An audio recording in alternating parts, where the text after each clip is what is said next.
திருச்சிற்றம்பலம். மனை புகுவார்கள் மனைவியை நாடில் சுனை புகுநீர் போல் சுழித்துடன் வாங்கும் கணவது போல கசிந்தெழும் இன்பம் நனவது போலவும் நாட உண்ணாதே. சுனை என்பது மலையுற்று அல்லது குகையில் உள்ள நீர் என பொருள்படும். அடுத்தவர் வீட்டுக்கு செல்லும் ஆண்கள் அங்குள்ள பெண்களை தாயாக உடன்பிறப்பாக எண்ண வேண்டும். அதுவே அறம். அதை விடுத்து மற்றவர் மனைவி மீது ஆசைப்படுவது என்பது ஆழமான நீர்நிலையில் சூழ்ந்துள்ள நீரில் அதன் ஆபத்தை உணராமல் நீந்த ஆசைப்பட்டு சுழலில் சிக்கி துன்புறுவது போலவாகும். முறை தவறிய உறவு ஆசை என்பது கனவுக்கு நிகரானது. கனவு காணும் போது எல்லாம் உண்மை போலவே இன்பமாக தோன்றும். விழித்த பிறகுதான் அது உண்மையல்ல என்பது விளங்கும். கனவது போல கசிந்து எழும் இன்பம் நனவது போலவும் நாட உண்ணாதே.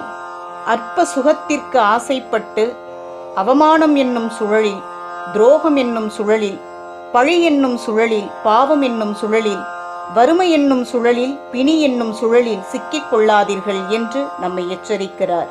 அன்பே சிவம், அடியார்க்கு அடியேன்.